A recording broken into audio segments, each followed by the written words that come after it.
Ladies and gentlemen, boys and girls, how are my snipers doing today? I hope you guys are doing fantastic. Listen up, ladies and gentlemen.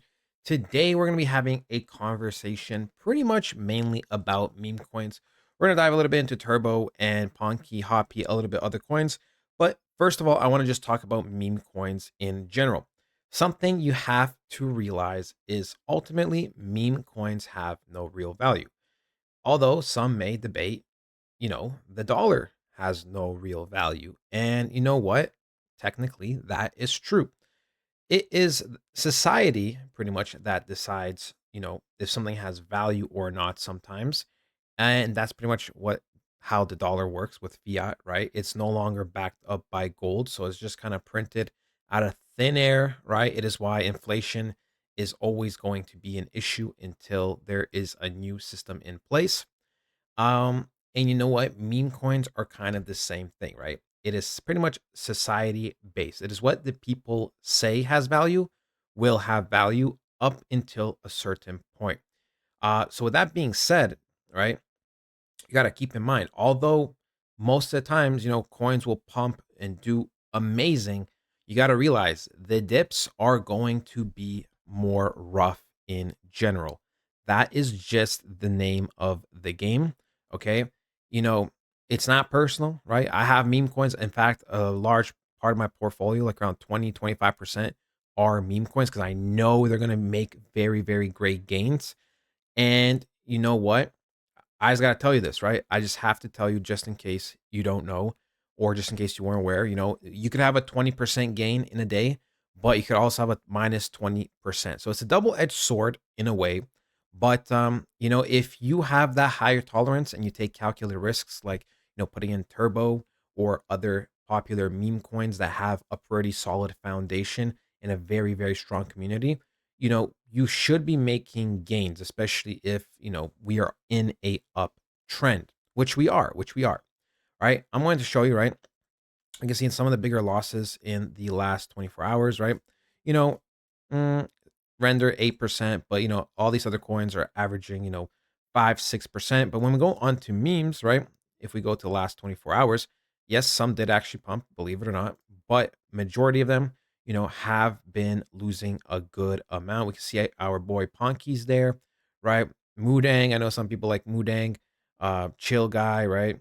Which damn, it's at 140 million market cap. This is why I told you to stay away from chill guy. This is why I told you to stay away from chill guy. 140 million market cap. Damn. Peanut the squirrel also suffering. What else? What else? Bonk. So some coins, they are doing okay, but some of them in the last 24 hours are bleeding heavier, right? We know this. But here's the thing, right? Like I said, when it's a green day, it is going to look fantastic, right? That is just the name of the game, right? When I go to the markets over here, I could go to something like Caspa, or I would go to something like Caspa, for example, it has, proper utility and things like that. So if we go to the daily, right, if I take, let's just say, Tuesday's dip, right? Tuesday's dip to yesterday's bottoms, 12% roughly. When I do something like Turbo, right, this is the same day, Tuesday's dip to the other bottoms, 22%. You can see a huge, huge difference. Same thing with Myro, right? Take it from the top to there. Ooh, 27% dip. Let's do something else. Render has been bleeding actually pretty damn heavy, but I'm okay with that. I'm okay with that. Render, 20%, so it's not looking good. Let me look at something else like XRP. We can see XRP actually, generally speaking, right now it's actually doing pretty well. XRP dumped, 10.5%. So you can see, right? You can see more or less in general, right? The coins that have a little bit more volume and a little bit more stability to them in general don't dump as much, right? They don't dump as much. Also depends on each coin's market structure and such, right? We can see, this was some of the notes I put in the community. I highly guys recommend for you guys to join, right? We had the lows. I said breakthrough happened, looking for it to go higher unless altcoins/Bitcoins tank. Because, yeah, technically speaking, we did have the breakthrough, right? We did break through, and in that moment, in that day, it was green, right? It was the day did start green, but we ended the day red. So that is why closing candles are super, super important, right? We're gonna dive into meme coins just a little bit. We talked about Turbo, right? I'm still a big fan of Turbo here. I still think this is the biggest coin. We talked about the new innovation Turbo did just recently and how it's been innovating its game. I don't want to talk about it too much because we talk about Turbo every single day. I still believe 0.0075 roughly is going to be the best buying opportunity, the last final one. And we see something like Myro, I still have a little bit of Myro. I traded some of my Myro for a Turbo and other meme coins. I still hold a little bit, but it's looking rough. It's looking rough. It doesn't have much community. The volume is pretty low now. Obviously most coins volume is lower, but it's just so sad because it's still a top dog, and I still feel like there's going to be bandwagon at one point, but I'm not going to rely purely on bandwagon. Structure at one point did look great. Things were looking more active, and now is just kind of a sad story of what could have been. It's not over for Myro by any means, but it's clearly not doing as well as other meme coins. If we look at something like something else that we hold. A lot of people do like Ponke, right? Ponke, I am a huge fan of Ponke. I think Ponke is going to be one of the big boy winners. We can see, Ponke has dipped a good amount. Great buying opportunity. Pretty much retested from here, right? Retested from here. It did technically create a higher high, but then you can see we rebroke structure. That's just the name of the game with trading, with crypto, that it looks good until it doesn't, right? It's kind of just like that because we technically did create a higher high. It's just that's why weekly candles are so important for me, because unless there's a huge break in confirmation, right? It if the weekly is pretty weak, it usually does not mean the reversal. Buying opportunities, you have great buying opportunities, right now. And I still think it will go lower, probably into this candle over here at roughly 22.5 cents, which I talked about that I am going to be buying it very aggressively, right? Anything that's going to be dipping in these final moments, I am personally going very aggressive. So, for example, if I had $1,000 worth of Punky, and let's just say my average price was, let's just say 35 cents. Okay. So 35 cents is my average price.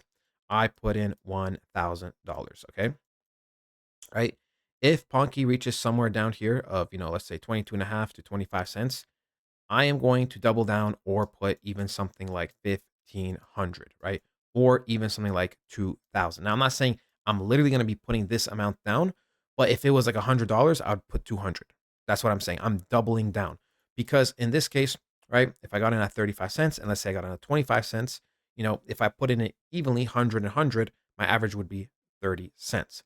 But if my lower buy is more aggressive, it actually doesn't make it exactly even the average. It makes it even lower. So if I bought at 35 cents and 25 cents, right, and 25 cents was double the amount, it was aggressive, then I believe I should have 27 and a half average. I believe I should have 27 and a half average, which that makes it much better than, having a 35 average or a 30 average. And like I said, I am personally going all out. 99% of my net worth is going into crypto, and that's okay. It will stop eventually for me, but yeah, at the moment, we ain't stopping until we start to break out. Once we break out, sure, I'm gonna have to slow down, keep some money for myself just in case things blow up. But at the moment, I am chilling. Right? Let's talk about Hoppy very quickly. Hoppy, kind of the same thing, right? It looked good until it didn't. It was one of those things where the weekly was poor, pretty much exactly like Ponky. Man, I mean, this is so close, right? We resisted off of this huge support and resistance area, right? We tapped it, huge rejections, sell off. You could buy now, or you could wait for a little lower price, right? If we go actually to the price, I know you guys like price better than thing. Oh man, price is going to be rough with this one, but you could buy right now at 0.408433, or you could wait to see it go down pretty much roughly to 0.40, like 596, right? So somewhere there, right? You still could get another little discount because we still expect Bitcoin to, potentially drop a little bit more, consolidate, right? We expect some altcoins to pull back a little further. So, Hoppy is definitely part of that. I still think Hoppy is a great coin. And I still think it is going to do phenomenal this bull run. Last coin I want to talk about, which not many people, talk about, Salama. My boy Salama. I love it, right? you know, just a couple weeks ago, it had a huge retest off of these weekly candles, right? And then now we're kind of in the main zone. We are at the bottom of the bottom. So even when the market drops, Salama doesn't really drop. It just kind of holds because no one's really selling, right? No one's really, really selling. And it would take Bitcoin probably going down to like 70, 80, like 70, 60,000 for Salama to go back down lower to these levels, right? So for me, perfect buying opportunity. We did reach pretty much previously 122 million market cap. So for me, we could definitely go back to, you know, um, we could go back to previous highs, or even have an expansion of 3 to 4 times on top of that, which is why I think this could be a very well, 100x coin, right? And yeah, that is it, ladies and gentlemen. I hope you guys did enjoy. And I'll talk to you guys next time. Goodbye.